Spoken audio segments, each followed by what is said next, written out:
Hello. It's so quiet right now. It's 6 p.m. right now. I don't ask myself anymore.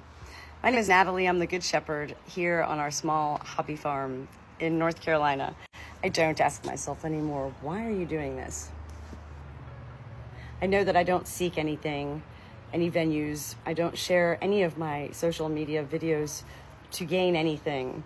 I share my videos because it makes me feel good to share the joys and peace of my life, and as well as what I do learn and experience in living my life full time as the Good Shepherd with my small hobby farm of 40 birds. 11 of those birds are roosters. Some of them are silkies. Some of them are frizzles. I have 4 baby miniature bantams, baby chicks, on the way in the mail with a dear friend who was ordering for herself, and she twisted my arm. I couldn't say no. And this was months ago. So my husband says, what are you going to do with these miniature hens? And I said, coop number 4, the frizzles and silkies, babe. You know, they need friends too, and they'll be just fine. This is Andy right here. This guy sleeps with me. He's now venturing off. He has 3 ladies now, thank God. But I've been his only lady for about a year. So I do laugh a lot when I say, if I were to end up in the morgue today, the mortician would have questions about my body, and in particular my feet. Because, well, I learned quickly to wear socks in the house, and I mean heavy duty socks. Because Andy, my rooster, when he sees my bare naked feet, I guess it must look a lot like a really sexy hen or something. Which leads me into the real reason I wanted to go live right now. It just came up on my calendar the other day that it's been 1 year since we welcomed to our farm the 12 battery hens. Battery hens, what are battery hens? Battery hens are hens that are hormones put into moments of darkness. Beaks are cut so they don't kill each other because they're crammed into cages. 80 birds at least, you know. They're put into moments of darkness and then pumped full of faux vitamin D lighting after these hormonal injections to further produce eggs that are sold across our country's lighting after these hormonal injections to further produce eggs that are sold across our country's grocery store. Battery hens. I had no idea. 1 year ago till today, this is one of my favorite stories, literally in my life to share, is the battery hen story. Because that was almost to me like a Criminal Minds episode. I felt like I was doing a drug deal, but not with drugs, with chickens. I had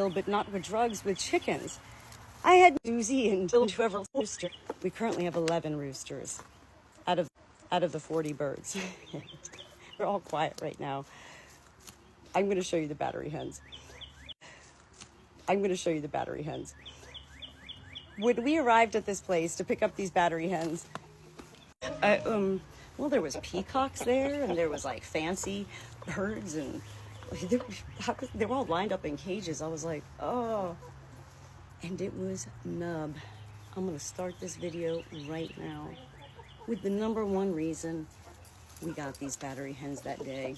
It was this little girl right here, Nub. Nub, look at who she is. She has 1, maybe 3 tail feathers now. Nub, she came to us. I saw her in this cage, and I knew I wanted 12. The other cages had like 40, 30, 20 birds in them, and I saw Nub. She was so little in this cage with, you know, these other birds, and she had no feathers, none. She literally looked like a chicken that you take out of a package from the grocery store, except she had a head and eyes. She was clearly alive. I counted, there was 12 in that cage with her. I said, I want these 12 right here. So my husband and I loaded these ladies up into our truck. We brought them home. We had no idea. I go, oh my God. We brought them home. We had no idea. I go, oh my God. What are these? what's wrong with them when I found out Battery Hens. So, you know, this lady clearly doing a legitimate business. She's got a deal with a hen house. And, you know, otherwise these birds at 12 to 18 months of age, after they're kind of done the laying of their eggs, they're shipped off for slaughter to be used in pet food. So I've not tried to stop that from happening. It is what it is. I'm amazed that 10 of the 12 ladies we rescued 1 year ago not only are alive, they are the sheer delight of my entire flock. They are the happiest birds I've ever known in my life. Hear me sing. They love their roosters. They have 3 roosters. They're so kind. They fight with anybody. Starla's really small. I love these ladies, and they all are alive. We weren't guaranteed that they would stay alive for really 1 day or a week. The first week we brought them home. Oh man, whoa, what? And then I kind of just let that go. From day one, I was like, good quality feed, you know, the gradual introduction after that whole long moment of quarantine. That was a mess. 12 of these ladies, they do poop a lot. Whereas my silkies don't poop a lot. That's where that one rooster of mine, Andy, he's a silkie. Everybody goes, he sleeps with you, doesn't he poop a lot? And I go, no. First of all, he's like a pound, and second of all, I don't feed him when he goes in at night. Yellow Legs? I would never sleep with Yellow Legs. Oh my God, Yellow Legs, but I love you. He's one of my giant roosters, as well as Daisy. Daisy. I learned from TikTok, actually. I kept posting videos of Daisy going, this is the most beautiful large hen I've ever had. And everybody's going, that's a rooster. No, it's... And eventually he did cock-a-doodle-doo, but what happened is he never cock-a-doodle-dooed. And then people were like, well, has she laid an egg? And I'm like, no, Daisy, the rooster. He's my nicest rooster. But these ladies, look at her plumage, look at their feathers. It is true plumage, look at their feathers. It is truly fascinating that they even grew feathers back. None of them had feathers. I haven't been able to eat chicken in a long time, from the day we brought home our first rooster, Polly, R.I.P. But seeing, I mean, here's Nub right here. Look at Nub. Look at Nub. She goes, I'm tiny, but I'm loved by all, and I'm waiting for fresh food. Shepherd girl. I don't know what they call me, the battery hens. I know what my sheep call me. They call me Ma. Ma. These ladies, I think they just call me like shepherd girl or something. I'm gonna go ahead and get them their little food here, as I also am getting to that point with spring having sprung, and we're no longer, the shepherd goes in at 5 p.m. because it's dark. I'm now out here till closer to 8. All right, guys, I add all sorts of, you know, the crushed oyster shell, the grit, even though they don't need the grit because they do free range. This is their coop, which they're locked up into at night. And yet, all day long, they're able to free range and come and go through the door. This is the one coop that's giving me real back problems. Look, is somebody laying an egg in there? She goes, could you just please, please. I got all my fans out. Listen, if they're all in there, I'm gonna lock them up.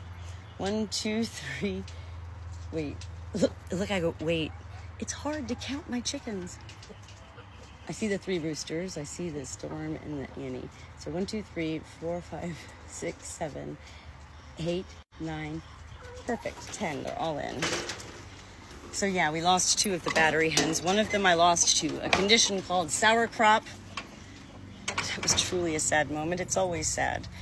And the other hen died. She just died. I was like, what? What happened here? All right. I'm going to go ahead and get these 2 in. Janet is my frizzle. I'll show you Janet before I head in and get everybody's dinner ready. Janet, come here. Janet. Listen to Andy. This is him mating with me. Mating with me? I need to come up with another word. He's not mating with me. We're not making babies. I've allowed this guy to. I'm his girl, and that's fine. He now has 3 girls of his own, so he's going to continue branching further and further away from his, I don't know what he calls me, woman? I don't know. He doesn't call me Natalie, and I'm not good shepherd to Andy. I think I'm woman. Lovely woman. Like, I imagine him to be a lot like Lionel Richie, actually. And at times Barry White. That's who Andy reminds me of for them. And so even Janet over here, my little frizzle, she's got a really soft voice, kind of like, you know, Cinderella. She's just like, oh, but I just don't want to live this life anymore with the big roosters, okay? And I love sleeping at the foot of your bed every night. I don't make a mess.